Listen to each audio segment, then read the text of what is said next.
Everyone talks about NATO as if it's just tanks, missiles, and soldiers on the borders, but what if that's only part of the story? What if the real danger Europe faced after World War II wasn't a tank at all, but something far less visible, far more destructive? Could entire cities crumble without a single bullet fired? Could hunger, fear, and empty pockets ignite extremism faster than armies ever could? What were the leaders in Washington, London, and Paris so afraid of that they risked everything? And here's the kicker: before NATO ever deployed a soldier, it made a secret bet on money, markets, and power. How could a treaty do that? Could promises on paper really shape the fate of nations? Why did billions flow in ways that no one fully understood at the time? And the most unsettling question: what would have happened if it all failed? If you think NATO is just a defense alliance, think again. The truth is darker, stranger, and nothing about it is what it seems.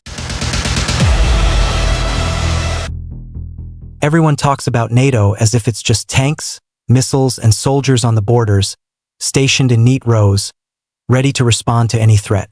But that's only part of the story. The real danger Europe faced after World War II wasn't a tank rolling across the Rhine or armies massing on borders. It was something far less visible, far more insidious, and far more destructive. Imagine entire cities crumbling without a single bullet fired. Imagine hunger, fear, and empty pockets creating the perfect conditions for political extremism to rise faster than armies ever could. Policymakers in Washington, London, and Paris were fully aware of this possibility, and they knew the stakes were enormous. They had just witnessed the rise of fascism and militarism fueled by economic collapse once before, and they were determined not to let history repeat itself. But how do you prevent a continent from spiraling into chaos when entire cities lie in ruins, factories are destroyed, and transportation networks are broken? How do you convince investors to rebuild when there is so much uncertainty, when borders might shift again overnight, and when the very currency people rely on could collapse? Here's the twist. Before NATO was ever a military alliance, it was an economic lifeline. The treaty was not just about collective defense. It was a bold, unprecedented bet on money, markets, and power. The United States didn't just send troops across the Atlantic. It sent hope, capital, and the promise of stability. But how could a piece of paper, a treaty, do all that? Could promises really shape the fate of entire nations? And why did billions in American aid flow in ways that very few people at the time fully understood? The Marshall Plan provided more than just money, it was strategy. Economic recovery would prevent political radicalization, and political stability would prevent Soviet expansion. Yet even with this massive infusion of aid, there remained a problem no shipment of food, fuel, or steel could solve. Investors need predictability. They do not build factories in places they believe might be invaded next year. Capital requires assurance. Reconstruction without security is a gamble. And in 1948, Western Europe still looked like a massive gamble. The Berlin blockade that year was a stark reminder.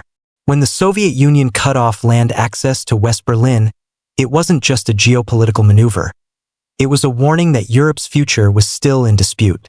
The United States responded with the Berlin airlift, supplying the city by air for nearly a year, a logistical triumph that showed just how fragile the recovery really was.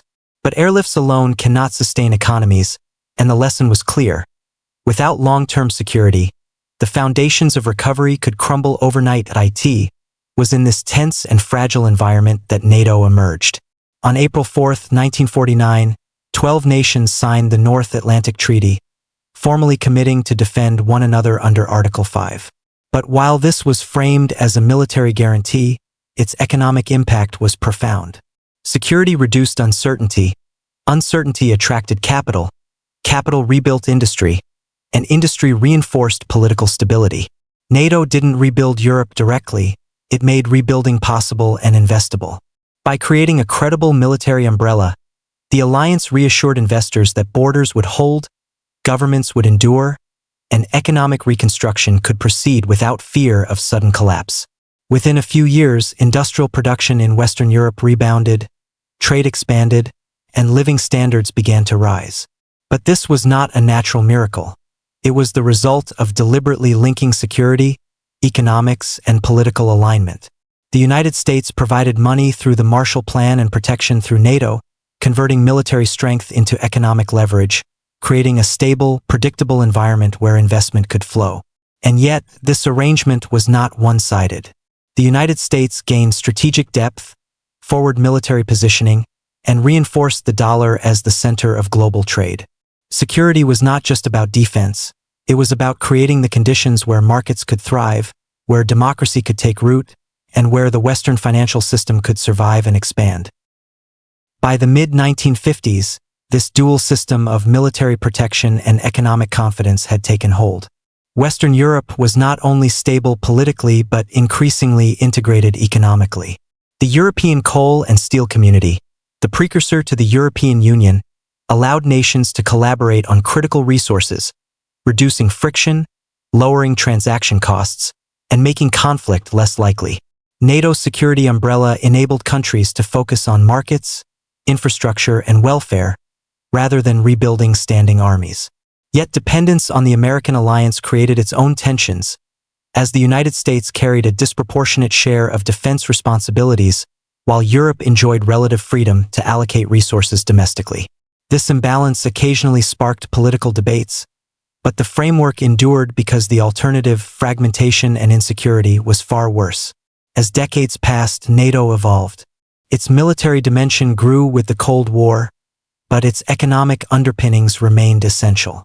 Membership in the alliance became a signal not just of military alignment but of financial credibility. Investors incorporated NATO into their assessment of risk. A nation inside the alliance was seen as stable, outside, uncertain. The security guarantee lowered risk premiums, reduced borrowing costs, and encouraged investment. Security had become an economic credential, deeply embedded in global financial flows. Even when the Soviet Union collapsed in 1991, many expected NATO to fade into irrelevance. Yet it did not. Former Warsaw Pact countries joined, moving the alliance eastward. NATO's existence continued to influence capital flows, trade patterns, defense procurement, and political alignment. Its role had shifted from reactive defense to structural economic influence. Energy, infrastructure, semiconductors, and shipping lanes, once purely economic concerns, became intertwined with security considerations. Geopolitical risk now directly shaped markets, affecting commodity prices, government budgets, and even household costs. In a world of rising debt, demographic pressures, and global competition, NATO's influence remained undeniable. Alliances today are debated in ideological terms, but at their core, they determine the environment in which capital moves. History has shown that economic instability often precedes political fracture.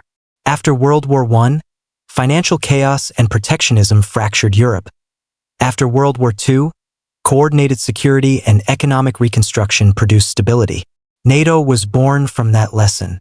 It was a system designed not only to deter enemies but to sustain a particular economic order, to lower uncertainty long enough for markets to rebuild, and to intertwine security with prosperity. This is the central insight. NATO was never just a military alliance. It was a guarantee that the Western financial system could function, a framework that enabled investment, trade, and integration. Dollars flowed, factories were rebuilt, cities rose from the rubble, and political extremism receded. Not because of tanks alone, but because security had been transformed into an economic asset. Today, when debates rage over budgets, burden sharing, or troop deployments, the stakes are economic as well as strategic. Security commitments affect borrowing costs, investment patterns, market confidence, and global trade flows. The architecture of NATO, from its inception to the present, demonstrates that alliances built on predictable security do more than deter enemies. They shape behavior, expectations, and financial stability. And that is the deeper story behind NATO. A story where money, power, and history collide, where military guarantees underpin economic order, and where the real work of an alliance is often invisible but no less consequential. Understanding this connection reveals not only why NATO survived but why it continues to matter, decades later, in ways that extend far beyond the battlefield. If this gave you a new perspective, hit subscribe. History has the answers.